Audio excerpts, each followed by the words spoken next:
Science news ಮಾಡಿ ತುಂಬಾ ದಿನಗಳಾಗಿರೋದ್ರಿಂದ ಈ 2025ರಲ್ಲಿ ಅಂದ್ರೆ ಈ 4 ತಿಂಗಳಲ್ಲಿ ನಡೆದ ಇಂಟ್ರೆಸ್ಟಿಂಗ್ ಸೈನ್ಸ್ ನ್ಯೂಸ್ ನ ಈ ವಿಡಿಯೋದಲ್ಲಿ ಹೇಳ್ತಾ ಇದ್ದೀನಿ. ಜಾಸ್ತಿ ಟೈಮ್ ವೇಸ್ಟ್ ಮಾಡದೆ ಒಂದೊಂದೇ ನ್ಯೂಸ್ ನ ನೋಡ್ತಾ ಹೋಗೋಣ ಬನ್ನಿ.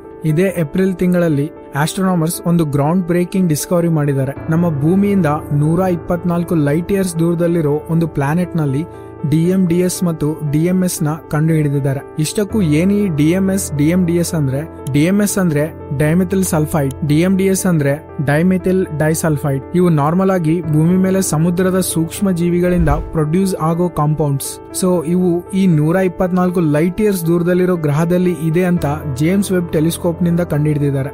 ಇದರಿಂದ ಈ ಗ್ರಹದಲ್ಲಿ ಆಲ್ಮೋಸ್ಟ್ ಜೀವ ಇದೆ ಅಂತ ಹೇಳ್ತಾ ಇದ್ದಾರೆ. ಆದ್ರೆ ಕೆಲವರು ಕಾಂಪೌಂಡ್ಸ್ ಜೀವಿಗಳಿಂದಾನೇ ಅಲ್ಲ, ಬೇರೆ ಪ್ರಾಸೆಸ್ ನಿಂದ ಕೂಡ ಬಂದಿರಬಹುದು ಅಂತ ಹೇಳ್ತಾ ಇದ್ದಾರೆ. ಸೊ ನಾವು ಅಲ್ಲಿ ಹೋಗಿ ನೋಡೋವರೆಗೂ ಈ ಡಿಬೇಟ್ ಮುಗಿಯೋದಿಲ್ಲ. ಆದ್ರೆ ಒಂದ್ ವೇಳೆ ನಾವು ಯಾವ್ದಾದ್ರೂ ಸ್ಪೇಸ್ ಕ್ರಾಫ್ಟ್ ನ ಅಲ್ಲಿಗೆ ಕಳಿಸಿದ್ರು ಅದು ಅಲ್ಲಿಗೆ ತಲುಪೋದ್ರೊಳಗೆ 100 ವರ್ಷಗಳಾಗೋಗುತ್ತೆ. ಅಲ್ಲಿವರೆಗೂ ನಾವ್ಯಾರೂ ಬದುಕಿರೋದಿಲ್ಲ. ನಮ್ಮ ಮೊಮ್ಮಕ್ಕಳ ಮೊಮ್ಮಕ್ಕಳು ಆ ಪ್ಲಾನೆಟ್ ನಲ್ಲಿ ಜೀವ ಇದೆ ಅಂತ ಗೊತ್ತಾಗಿ ಸೆಲೆಬ್ರೇಟ್ ಮಾಡಬಹುದು ಅಷ್ಟೇ. ಅದಕ್ಕಿಂತ ಜಾಸ್ತಿ ಏನು ಮಾಡೋಕ್ಕಾಗಲ್ಲ. ನಾಸಾ ಒಂದು ಇಂಟ್ರೆಸ್ಟಿಂಗ್ ಸ್ಟಡಿಯನ್ನ ಪಬ್ಲಿಷ್ ಮಾಡಿದೆ. ಅದೇನಂದ್ರೆ, ನೀವು ಸೋಲಾರ್ ವಿಂಡ್ ಬಗ್ಗೆ ಕೇಳಿರ್ಬೋದು. ಸೂರ್ಯನಿಂದ ಆಗಾಗ ಈ ರೀತಿ ಸೋಲಾರ್ ವಿಂಡ್ಸ್ ಬರ್ತಾ ಇರುತ್ತೆ. ಈ ಸೋಲಾರ್ ವಿಂಡ್ಸ್ ನಿಂದ ನಮ್ಮ ಭೂಮಿ ತನ್ನನ್ನು ತಾನು ಕಾಪಾಡಿಕೊಳ್ಳಬಲ್ಲದು. ಯಾಕಂದ್ರೆ ಭೂಮಿಗೆ ಸ್ಟ್ರಾಂಗ್ ಮ್ಯಾಗ್ನೆಟಿಕ್ ಫೀಲ್ಡ್ ಇದೆ. ಆದ್ರೆ ಇದು ಇಲ್ಲದ ಪ್ಲಾನೆಟ್ಸ್ ಅಂಡ್ ಮೂನ್ಸ್ ಇದರಿಂದ ತಪ್ಪಿಸ್ಕೊಳ್ಳೋಕಾಗಲ್ಲ, ಇದರ ಪ್ರಭಾವಕ್ಕೊಳಗಾಗುತ್ತೆ. ಅದೇ ತರ ನಮ್ಮ ಮೂನ್ ಮೇಲೆ ಈ ಸೋಲಾರ್ ವಿಂಡ್ ಬಂದಾಗ ವಾಟರ್ ಕ್ರಿಯೇಟ್ ಆಗೋ ಚಾನ್ಸ್ ಇದೆ ಅಂತ ನಾಸಾ ಒಂದು ಸ್ಟಡಿ ಮಾಡಿದೆ. Solar wind hydrogen nuclei protons ನಿಂದ ಕೂಡಿರುತ್ತೆ. ಈ ವಿಂಡ್ ಚಂದ್ರನ ಸರ್ಫೇಸ್ ಗೆ ತಾಗಿದಾಗ ಚಂದ್ರನಲ್ಲಿರೋ ಆಕ್ಸಿಜನ್ ರಿಚ್ ಮಿನರಲ್ಸ್ ಜೊತೆ ರಿಯಾಕ್ಷನ್ ಆಗಿ ವಾಟರ್ ಮತ್ತು ಹೈಡ್ರಾಕ್ಸಿಲ್ ಕ್ರಿಯೇಟ್ ಆಗುತ್ತೆ ಅಂತ ಹೇಳ್ತಾ ಇದ್ದಾರೆ. ಸೊ ಫ್ಯೂಚರ್ ನಲ್ಲಿ ಚಂದ್ರನ ಎಕ್ಸ್ಪ್ಲೋರೇಷನ್ ನಲ್ಲಿ ಇಂತಹ ವಾಟರ್ ನ ಯುಟಿಲೈಸ್ ಮಾಡ್ಕೋಬಹುದು ಅಂತ ನಾಸಾ ಹೇಳ್ತಿದೆ. ಅಂದ್ರೆ ಸೋಲಾರ್ ವಿಂಡ್ ನಿಂದ ಚಂದ್ರನ ಮೇಲೆ ಕೆರೆಗಳಷ್ಟು ನೀರು ಕ್ರಿಯೇಟ್ ಆಗುತ್ತೆ ಅಂತ ಹೇಳ್ತಿಲ್ಲ, ಬಟ್ ಏನೋ ಒಂದು ಮಾಡಿ ಈ ನೀರನ್ನ ಯುಟಿಲೈಸ್ ಮಾಡ್ಕೋಬಹುದು ಅಂತ ನಾಸಾ ಥಿಂಕ್ ಮಾಡ್ತಾ ಇದೆ. ನಿಮ್ಗೆ ಡೈರ್ವುಲ್ಫ್ಸ್ ಬಗ್ಗೆ ಗೊತ್ತಾ?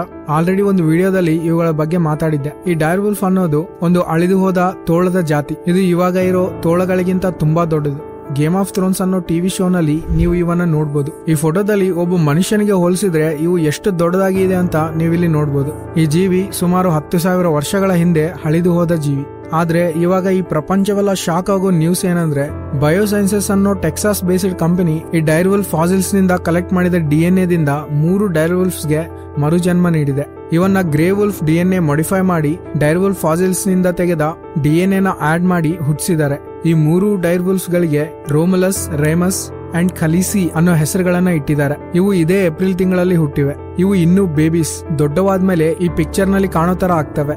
ಇವನ್ನ ಒಂದು ಸೆಕ್ಯೂರ್ ಪ್ಲೇಸ್ ನಲ್ಲಿ 10,000 ವರ್ಷಗಳ ಹಿಂದೆ north and south America atmosphere ಯಾವ ತರ ಇತ್ತೋ ಆ ತರ ಅಟ್ಮಾಸ್ಫಿಯರ್ ನ ಕ್ರಿಯೇಟ್ ಮಾಡಿ ಇವನ್ನ ಅಲ್ಲಿ ಬೆಳೆಸ್ತಾ ಇದ್ದಾರೆ. ಇವು ದೊಡ್ಡವಾಗುತ್ತಾ, ಆದ್ರೆ ಹೊರಗಿನ ವಾತಾವರಣಕ್ಕೆ ಅಡ್ಜಸ್ಟ್ ಆಗುತ್ತಾ ಇಲ್ವಾ ಅಂತ ಕಾದು ನೋಡ್ಬೇಕು. ಮಾನವನ ಇತಿಹಾಸದಲ್ಲಿ ಇದೊಂದು ದೊಡ್ಡ ಅಚೀವ್ಮೆಂಟ್ ಅಂತಾನೆ ಹೇಳ್ಬೇಕು. ಫ್ಯೂಚರ್ ನಲ್ಲಿ ಇವರು ಅಳಿದು ಹೋದ ಮ್ಯಾಮತ್ ನಂತ ಜೀವಿಗಳನ್ನ ಕೂಡ ಮತ್ತೆ ಹುಟ್ಟಿಸ್ತೀವಿ ಅಂತ ಹೇಳ್ತಾ ಇದ್ದಾರೆ. ಕೆಲವರು ಈ ವಿಷಯಕ್ಕೆ ಖುಷಿ ಪಟ್ರೆ, ಕೆಲವರು ಇದಕ್ಕೆ ವಿರೋಧಿಸ್ತಾ ಇದ್ದಾರೆ. ಯಾಕಂದ್ರೆ ಇದು ಪ್ರಕೃತಿ ವಿರುದ್ಧ. ಪ್ರಕೃತಿ ಅವನ್ನ ಅಂತ್ಯಗೊಳಿಸಿದ ಮೇಲೆ ಮತ್ತೆ ಯಾಕೆ ನಾವು ಅವನ್ನ ಸೃಷ್ಟಿಸಬೇಕು ಅಂತ ಕೆಲವರು, ಈ ಡೇಂಜರಸ್ ಜೀವಿಗಳು ಮನುಷ್ಯರಿಗೆ ಅಪಾಯಕಾರಿ ಅಂತ ಕೆಲವರು, ಈ ರೀತಿ ತುಂಬಾ ಜನ ತುಂಬಾ ರೀತಿಯ ಅಭಿಪ್ರಾಯಗಳನ್ನ ಹೇಳ್ತಾ ಇದ್ದಾರೆ. ಇದರ ಬಗ್ಗೆ ನೀವೇನ್ ಅನ್ಕೊಳ್ತಾ ಇದ್ದೀರೋ ಕಾಮೆಂಟ್ ಮಾಡಿ ತಿಳಿಸಿ. ನ್ಯಾಷನಲ್ ಯೂನಿವರ್ಸಿಟಿ ಆಫ್ ಸಿಂಗಪೂರ್ನವರು ಮಳೆ ಹನಿಗಳಿಂದ ಎಲೆಕ್ಟ್ರಿಸಿಟಿ ಜನರೇಟ್ ಮಾಡೋ ಒಂದು ಹೊಸ ವಿಧಾನವನ್ನ ಕಂಡುಹಿಡಿದಿದ್ದಾರೆ. ಇವರು ಕಂಡುಹಿಡಿದಿರೋ ಈ ವಿಧಾನದಿಂದ ಸುರಿಯೋ ಮಳೆಯ 10% ಎನರ್ಜಿಯನ್ನ ಕನ್ವರ್ಟ್ ಮಾಡುತ್ತೆ. ಇದು 12 LED ಬಲ್ಬ್ಸ್ ನ ಆನ್ ಮಾಡಬಲ್ಲ ಎಲೆಕ್ಟ್ರಿಸಿಟಿನ ಪ್ರೊಡ್ಯೂಸ್ ಮಾಡುತ್ತೆ. ಈ ಮೆಥಡ್ ತುಂಬಾ ಸಿಂಪಲ್ ಮತ್ತು ಇದಕ್ಕೆ ಬೇಕಾಗಿರೋ ಮೆಟೀರಿಯಲ್ಸ್ ಕೂಡ ₹1,000 ಒಳಗಡೆನೆ ಸಿಗುತ್ತೆ. ಇದರಿಂದ ಫ್ಯೂಚರ್ ನಲ್ಲಿ ಜಾಸ್ತಿ ಮಳೆ ಬೀಳೋ ಪ್ರದೇಶಗಳಲ್ಲಿ ಇದು ಹೆಲ್ಪ್ ಆಗುತ್ತೆ. ಯಾಕಂದ್ರೆ ಮಳೆ ಬಂದ್ರೆ ಪವರ್ ತೆಗಿತಾ ಇರ್ತಾರೆ. ಇಂಥ ಟೈಮ್ ನಲ್ಲಿ ಈ ಮೆಥಡ್ ನಿಂದ ಕರೆಂಟ್ ಹೋದ್ರೂ ಬಲ್ಬ್ಸ್ ಆನ್ ಆಗೇ ಇರುತ್ತೆ. ನಂತರ ಈ ಮೆಥಡ್ ಫ್ಯೂಚರ್ ನಲ್ಲಿ ಇನ್ನೂ ಡೆವಲಪ್ ಆಗಿ ಕೇವಲ ಬಲ್ಬ್ಸ್ ಅಷ್ಟೇ ಅಲ್ಲದೆ ಟಿವಿ, ಕಂಪ್ಯೂಟರ್ಸ್ ಅಂತಹ ಗ್ಯಾಡ್ಜೆಟ್ಸ್ ಕೂಡ ಆನ್ ಮಾಡೋ ತರ ಎಲೆಕ್ಟ್ರಿಸಿಟಿನ ಪ್ರೊಡ್ಯೂಸ್ ಮಾಡಬಹುದು. ನಿಮ್ಗೆ ಕ್ವಾಂಟಮ್ ಕಂಪ್ಯೂಟರ್ಸ್ ಬಗ್ಗೆ ಗೊತ್ತಾ? ಇದು ನ್ಯೂ ಟೆಕ್ನಾಲಜಿ. ಹೇಗೆ ಕಂಪ್ಯೂಟರ್ ನಮ್ಮ ಪ್ರಪಂಚವನ್ನ ಚೇಂಜ್ ಮಾಡ್ತೋ, ಫ್ಯೂಚರ್ ನಲ್ಲಿ ಈ ಕ್ವಾಂಟಮ್ ಕಂಪ್ಯೂಟರ್ಸ್ ನಮ್ಮ ಪ್ರಪಂಚವನ್ನೇ ಬದಲಾಯಿಸುತ್ತೆ. ನಾರ್ಮಲ್ ಕಂಪ್ಯೂಟರ್ಸ್ ಗಿಂತ ಇವು ಸೂಪರ್ ಫಾಸ್ಟ್ ಆಗಿ ಇರುತ್ತೆ. ಕಂಪ್ಯೂಟರ್ ಒಂದು ಕೆಲಸವನ್ನ ಒಂದು ಟೈಮ್ಗೆ ಒಂದು ಮಾರ್ಗದಲ್ಲಿ ಮಾಡಿದ್ರೆ ಈ ಕ್ವಾಂಟಮ್ ಕಂಪ್ಯೂಟರ್ ಒಂದು ಕೆಲಸವನ್ನ ಎಲ್ಲಾ ಮಾರ್ಗಗಳಲ್ಲಿ ಒಂದೇ ಟೈಮ್ ನಲ್ಲಿ ಮಾಡಬಲ್ಲದು. ಅಂದ್ರೆ ಊಹಿಸ್ಕೊಳ್ಳಿ ಇದರಲ್ಲಿ ಏನೇನ್ ಮಾಡಬಹುದು ಅಂತ.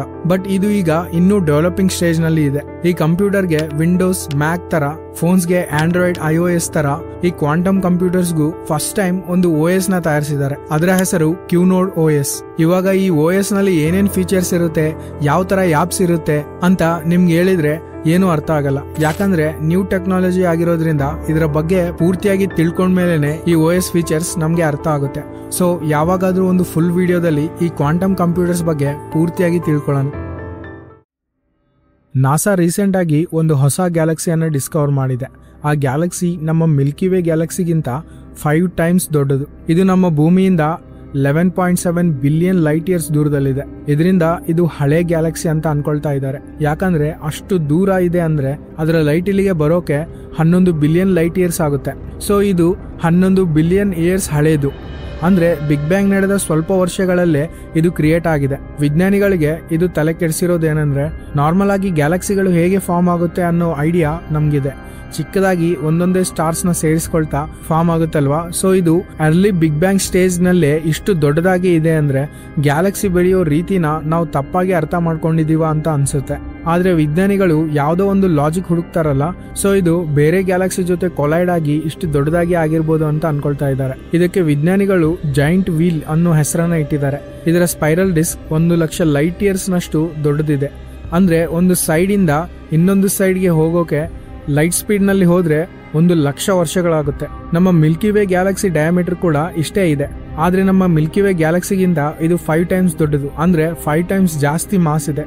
ಅಂದ್ರೆ ನಮ್ಮ ಗ್ಯಾಲಕ್ಸಿಗಿಂತ ಜಾಸ್ತಿ ಸೂರ್ಯ ಗ್ರಹಗಳು ಇರುತ್ತೆ. ನಮ್ಮ ಗ್ಯಾಲಕ್ಸಿ ಚಪಾತಿ ಆದ್ರೆ ಈ ಗ್ಯಾಲಕ್ಸಿ ಸೇಮ್ ಸೈಜ್ ನಲ್ಲಿರೋ ಪಿಜ್ಜಾ ಅನ್ಕೊಳ್ಳಿ. ನಿಮ್ಗೆ IVF ಟೆಕ್ನಾಲಜಿ ಗೊತ್ತಲ್ಲ, ಇನ್ವಿಟ್ರೋ ಫರ್ಟಿಲೈಸೇಷನ್. ವುಮೆನ್ ಹೊಟ್ಟೆಯಿಂದ ಎಗ್ ತೆಗೆದು ಡೋನರ್ ಇಂದ ಸ್ಪರ್ಮ್ ತೆಗೆದು ಲ್ಯಾಬ್ ನಲ್ಲಿ ಫರ್ಟಿಲೈಸೇಷನ್ ಮಾಡಿ ತಿರುಗಿ ಮಹಿಳೆ ಹೊಟ್ಟೆಯಲ್ಲಿ ಸೇರಿಸಿ ಗರ್ಭ ಬರೋ ತರ ಮಾಡ್ತಾರೆ. ಸೊ ಇದನ್ನ ಇವಾಗ ಮೊಟ್ಟ ಮೊದಲ ಬಾರಿ AI ನಿಂದ ಮಾಡಿಸಿದ್ದಾರೆ. AI ಮಾಡಿದ ಫರ್ಟಿಲೈಸೇಷನ್ ನಿಂದ ಒಂದು ಮಗು ಕೂಡ ಹುಟ್ಟಿದೆ. ಇದನ್ನ US ನ ಕನ್ವಿನ್ಸಿಬಲ್ ಲೈಫ್ ಸೈನ್ಸಸ್ ಅನ್ನೋ ಕಂಪನಿ ಮಾಡಿದೆ. ಟೋಟಲ್ ಆಗಿ 5 eggs ಗೆ ಮಾಡಿದ್ರೆ 4 ಫರ್ಟಿಲೈಸ್ ಆಗಿವೆ. ಇದು ಹ್ಯೂಮನ್ ಸಕ್ಸಸ್ ರೇಟ್ ಗಿಂತ ಸ್ವಲ್ಪ ಜಾಸ್ತಿನೇ. ಸೊ ಫ್ಯೂಚರ್ ನಲ್ಲಿ AI ಮಕ್ಕಳನ್ನ ಮಾಡೋಕೆ ಹೆಲ್ಪ್ ಮಾಡುತ್ತೆ. ಕೇವಲ ಇದರಲ್ಲಿ ಅಷ್ಟೇ ಅಲ್ಲ, ತುಂಬಾ ಮೆಡಿಕಲ್ ಫೀಲ್ಡ್ ನಲ್ಲಿ AI ಇಳಿಯೋಕೆ ರೆಡಿ ಆಗಿದೆ, ಕಂಪ್ಲೀಟ್ ಆಗಿ ಮನುಷ್ಯರ ಅವಶ್ಯಕತೆ ಇಲ್ಲದೆ. ವಿಜ್ಞಾನಿಗಳು ಮೊಟ್ಟ ಮೊದಲ ಬಾರಿಗೆ ಒಂದು ಬ್ರೈನ್ ಮ್ಯಾಪ್ ನ ಕ್ರಿಯೇಟ್ ಮಾಡಿದ್ದಾರೆ. ನಿಮ್ಗೆಲ್ಲ ಗೊತ್ತು, ವಿಜ್ಞಾನಿಗಳಿಗೆ ನಮ್ಮ ಬ್ರೈನ್ ನ ಅರ್ಥ ಮಾಡಿಕೊಳ್ಳೋದು, ಅದು ಹೇಗೆ ವರ್ಕ್ ಮಾಡುತ್ತೆ ಅಂತ ತಿಳ್ಕೊಳ್ಳೋದು ತುಂಬಾ ಕಷ್ಟ ಆಗಿದೆ ಅಂತ. ಸೈನ್ಸ್ ಇಷ್ಟು ಡೆವಲಪ್ ಆದ್ರೂ ಇವತ್ತಿಗೂ ಬ್ರೈನ್ ಹೇಗೆ ವರ್ಕ್ ಮಾಡುತ್ತೆ ಅಂತ ರಿಸರ್ಚ್ ಗಳು ಮಾಡ್ತಾನೆ ಇದ್ದಾರೆ. ಅದರಲ್ಲಿ ಒಂದು ಭಾಗವಾಗಿ first time full brain activity map ನ ತಯಾರಿಸಿದ್ದಾರೆ.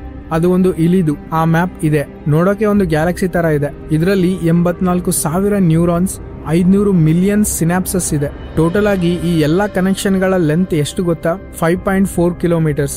ಇನ್ನೊಂದು ಆಶ್ಚರ್ಯಕರ ವಿಷಯ ಏನಂದ್ರೆ, ಈ ಮ್ಯಾಪ್ ಆ ಇಲಿಯ ಫುಲ್ ಬ್ರೈನ್ದು ಅಲ್ಲ, ಬ್ರೈನ್ ನಲ್ಲಿರೋ ಒಂದು ಚಿಕ್ಕ ಪಾರ್ಟ್ದು. ವಿಜುವಲ್ ಕಾರ್ಟೆಕ್ಸ್ ಅನ್ನೋ ಪಾರ್ಟ್ ನಲ್ಲಿ ಸ್ಮಾಲ್ ಫ್ರಾಗ್ಮೆಂಟ್, ಒಂದು ಮರಳಿಗಿಂತ ಚಿಕ್ಕ ಭಾಗವನ್ನ ಇವರು ಮ್ಯಾಪ್ ಮಾಡಿರೋದು. ಅಷ್ಟು ಚಿಕ್ಕ ಪಾರ್ಟ್ ನಲ್ಲಿ 5.4 ಕಿಲೋಮೀಟರ್ಸ್ ನಷ್ಟು ಮ್ಯಾಟರ್ ಇದೆ ಅಂದ್ರೆ ಬ್ರೈನ್ ಎಷ್ಟು ಕಾಂಪ್ಲೆಕ್ಸ್ ಆಗಿರುತ್ತೋ ಅರ್ಥ ಮಾಡ್ಕೊಳ್ಳಿ. ಇಲಿಯಲ್ಲಿರೋ ಚಿಕ್ಕ ಪಾರ್ಟ್ನೇ ಹೀಗೆ ಇದೆ ಅಂದ್ರೆ ಹ್ಯೂಮನ್ ಬ್ರೈನ್ ನಲ್ಲಿ ಇನ್ನೆಷ್ಟು ಕಾಂಪ್ಲೆಕ್ಸ್ ಮ್ಯಾಪ್ ಇರ್ಬೋದು. ಒಂದೊಂದ್ಸಲ ನನಗೆ ಬ್ರೈನ್ ರ್ಯಾಂಡಮ್ ಆಗಿ ಡೆವಲಪ್ ಆಗಿರೋದಲ್ಲ ಅನ್ಸುತ್ತೆ. ಈ ಪ್ರಪಂಚದಲ್ಲಿ ನಾನು ಇದುವರೆಗೂ ಮಾಯೆ, ಮ್ಯಾಜಿಕ್ ಇರೋದು ನೋಡಿಲ್ಲ, ನಂಬೋದು ಇಲ್ಲ. ನಂಬಿದ್ರೆ ಅದು ಬ್ರೈನ್ ಒಂದೇ ಆಗಿರುತ್ತೇನೋ. ಇದು ತುಂಬಾ ಮ್ಯಾಜಿಕಲ್ ಮತ್ತು ಮಿಸ್ಟೀರಿಯಸ್ ಆರ್ಗನ್. ಇಷ್ಟಕ್ಕೂ ಇದನ್ನ ಹೇಗೆ ಮ್ಯಾಪ್ ಮಾಡಿದ್ದಾರೆ ಅಂದ್ರೆ, ಒಂದು ಜೆನೆಟಿಕಲಿ ಮಾಡಿಫೈ ಮಾಡಿರೋ ಇಲಿನ ಬಳಸಿದ್ದಾರೆ. ಈ ಇಲಿ ಬ್ರೈನ್ ಆಕ್ಟಿವಿಟೀಸ್ ಹೊಳೆಯುತ್ತೆ, ಅದನ್ನ ಹೈ ರೆಸಲ್ಯೂಷನ್ ಎಲೆಕ್ಟ್ರಾನ್ ಮೈಕ್ರೋಸ್ಕೋಪ್ ನ ಬಳಸಿ ಕ್ಯಾಪ್ಚರ್ ಮಾಡಿದ್ದಾರೆ. ಇವರು ಮ್ಯಾಪ್ ಮಾಡಿರೋದು ವಿಜುವಲ್ ಕಾರ್ಟೆಕ್ಸ್ ಆಗಿರೋದ್ರಿಂದ ಆ ಇಲಿಗೆ ತುಂಬಾ ವಿಡಿಯೋಸ್ ಮತ್ತು ಮೂವೀಸ್ ನ ತೋರಿಸ್ತಾ ಅದರ ಬ್ರೈನ್ ಆಕ್ಟಿವಿಟಿನ ಕ್ಯಾಪ್ಚರ್ ಮಾಡಿದ್ದಾರೆ. ಅದನ್ನ AI ಸಹಾಯದಿಂದ ಒಂದೊಂದು ವೇಗೆ ಒಂದೊಂದು ಕಲರ್ ಆಡ್ ಮಾಡಿ ಮ್ಯಾಪ್ ಮಾಡಿದ್ದಾರೆ. ಇಷ್ಟು ಈ ವಿಡಿಯೋದಲ್ಲಿನ ನ್ಯೂಸ್. ನೆಕ್ಸ್ಟ್ ವೀಕ್ ಇನ್ನಷ್ಟು ಸೈನ್ಸ್ ನ್ಯೂಸ್ ನಿಂದ ನಿಮ್ಮ ಮುಂದೆ ಬರ್ತೀನಿ. ಈ ವಿಡಿಯೋ ನಿಮ್ಗೆ ಇಷ್ಟವಾಗಿದ್ರೆ ಲೈಕ್ ಮಾಡಿ. ಈ ಚಾನಲ್ಗೆ ನೀವಿನ್ನೂ ಸಬ್ಸ್ಕ್ರೈಬ್ ಆಗದೆ ಇದ್ರೆ ಸಬ್ಸ್ಕ್ರೈಬ್ ಮಾಡ್ಕೊಳ್ಳಿ. ಡೈರ್ವುಲ್ಫ್ ಗಳನ್ನ ಮತ್ತೆ ಹುಟ್ಟಿಸಿರೋದ್ರ ಬಗ್ಗೆ ನೀವೇನ್ ಅನ್ಕೊಳ್ತಾ ಇದ್ದೀರೋ ಕಮೆಂಟ್ ಮಾಡಿ ತಿಳಿಸಿ. Thanks for watching.